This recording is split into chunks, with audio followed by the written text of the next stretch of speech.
Welcome to Dave's World. Today we're going to talk about 10 movies that you probably didn't know was a directorial debut of an actor or an actress. That is, they were behind the camera for the first time instead of in front of it. And number one is Dances with Wolves, directed by Kevin Costner. It came out in 1990. He'd already proved himself by that time as being a great actor. He's in great films like Field of Dreams, Bull Durham, Silverado was his breakout film, Draft Day, Open Range, which he also directed.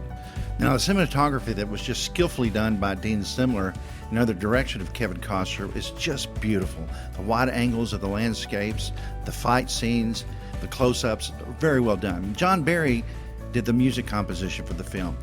What I liked about it is that he told the story beautifully and he allowed the scenes to play out. He also directed Open Range and The Postman. Open Range is one of my favorite westerns of all time. So if you haven't seen Dances with Wolves, you must see it. That's my number one pick of directorial debuts, Kevin Costner. All right, my number two pick is Play Misty for Me, directed by Clint Eastwood, and it came out in 1971. Now, Clint Eastwood has proven himself to be both a fantastic actor and probably one of the greatest directors of our time. And the reason why I didn't pick him as my number one pick is because I simply like Dances with Wolves so much better than Play Misty for Me. But you must see it. It has a Rotten Tomatoes score of 84 and an audience score of 72, so it was well received by the critics. Play Misty for Me is a psychological thriller and it's well acted, well directed, and it's kind of about a borderline personality type individual that stalks a disc jockey named Dave. Now, this actor here behind the bar is Don Siegel, who was a director that directed Clint Eastwood in many of his first movies, westerns. Now, this film was done in 1971, and a lot of people think that Outlaw Josie Wells, which came out in 74, is Clint Eastwood's directorial debut, but it's not. It's Play Misty for Me. If you haven't seen it, I highly recommend it, and just about any other film that Clint Eastwood has directed is just an outstanding film, and I highly recommend any of those. But so he's my number two, Play Misty for Me, Clint Eastwood, 1971. All right, number three is Ordinary People, directed by Robert Redford. Came out in 1980. Has a Rotten Tomatoes score of 89% critics and 88% audience. Now, by 1980, Robert Redford was already considered one of the greatest actors of all time. He'd been in films like Butch Cassidy and the Sundance Kid, Jeremiah Johnson, The Way We Were, The Sting. Robert Redford just really does a great job of storytelling in this film and character development. And he uses his casting skills of getting great actors for his films like Milagro, Beanfield War, Lions for Lambs, Quiz Show, River Runs Through It. They have great actors in every one of those films.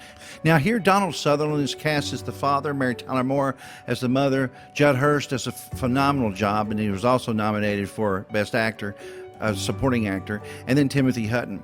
This is a fantastic film. It came out in 1980, Robert Redford with his first time behind the camera. All right, so movie number four is Spinal Tap, a mockumentary directed and starring Rob Reiner, came out in 1984. Now, this is an amazing movie. It has a Rotten Tomatoes score of 95% and an audience score of 92%, so the critics love it. Some consider it one of the best cult films of all time. So Spinal Tap is not the only fantastic film that Rob Reiner's directed. Princess Bride came out in 87, Misery 1990, A Few Good Men 1992. But what I like about this film is that he just seems like they're having so much fun making it. And he uses a lot of the same actors, such as Michael McKean and Christopher Guest, who's here in the room with all the guitars. But if you haven't seen Spinal Tap, you should. Rob Reiner is a great director. It's a fantastic film. It's a mockumentary. And it has just a lot of funny lines that are sometimes quoted in other places that you wouldn't expect to be quoted. But this movie is a fun movie to watch, and it's just a great time. All right, number five is Heaven Can Wait. Came out in 1978, was directed by Warren Beatty. It has a Rotten Tomatoes score of 88 and an audience score of 68%.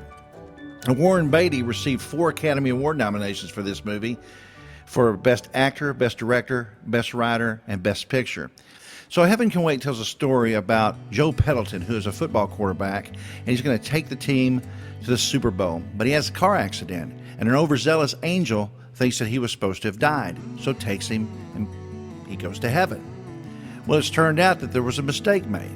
So the only remedy they have is to put him in somebody else's body. And of course, this body belongs to someone who's a millionaire, and everybody's out to get him. So this movie also has elements of a love story, the relationship between him and Julie Christie. So if you haven't seen Heaven Can Wait, I highly recommend it. All right, number 6, That Thing You Do by Tom Hanks, 1996 release. Rotten Tomatoes score of 92%, 78% audience. That Thing You Do follows a band called The Wonders in the 1960s, Midwest, and they're struggling, playing gigs at restaurants and things like that. And they come up with a song, written, by the way, by the bassist of Fountains of Wayne. But they come up with a song called That Thing You Do, and they record it. It becomes a big hit. Now, this is one of the only films that Tom Hanks has his wife, daughter, and son in it, as well as Tom Everett Scott, Liv Tyler, and Steve Zahn. So if you haven't seen it, That Thing You Do, Tom Hanks, 1996. All right, number 7 is Yentl, directed by Barbra Streisand in 1983. Now, it has a Rotten Tomatoes score of 65 and an audience score of 75%.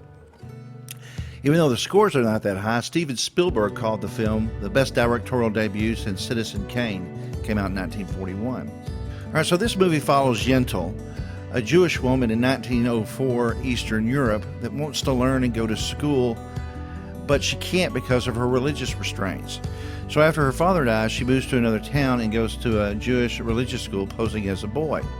She meets Mandy Patinkin's character, Avigdor, and Amy Irving's character, Hadass.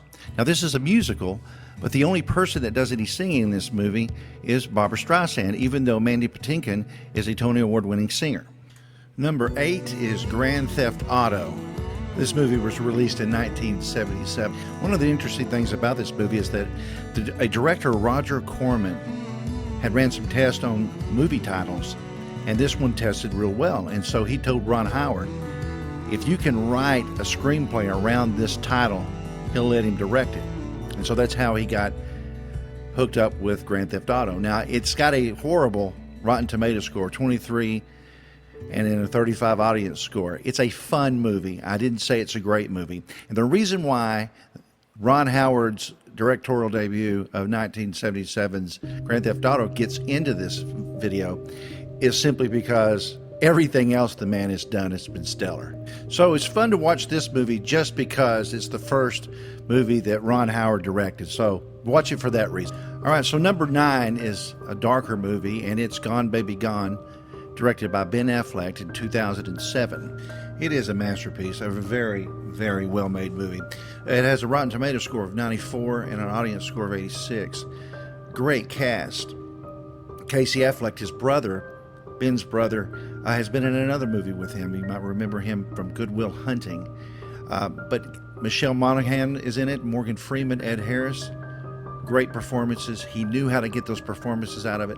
This is one of his better films. I also think Argo is a great film that he directed. Now, this movie is based on Ben Affleck's favorite novel, and so he was really eager to make this his first movie when he started directing. So he put together a great cast, and there you go. Ben Affleck, Gone Baby Gone, 2007.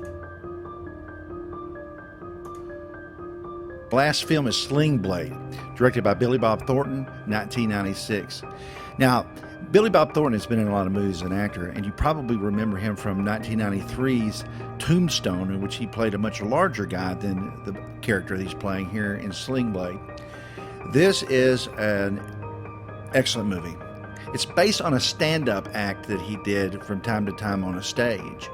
But it has great acting. He really managed to tell the story through the eyes of this simple man by the name of Carl Childers. And he was put in a mental institution early on in his life because he killed his mother and her boyfriend. Another thing worth mentioning is Dwight Yoakam's performance. Fantastic performance. So, Sling Blade, 1996, Billy Bob Thornton. Be sure to click subscribe and click that notification bell. Thanks so much for watching. We'll see you soon.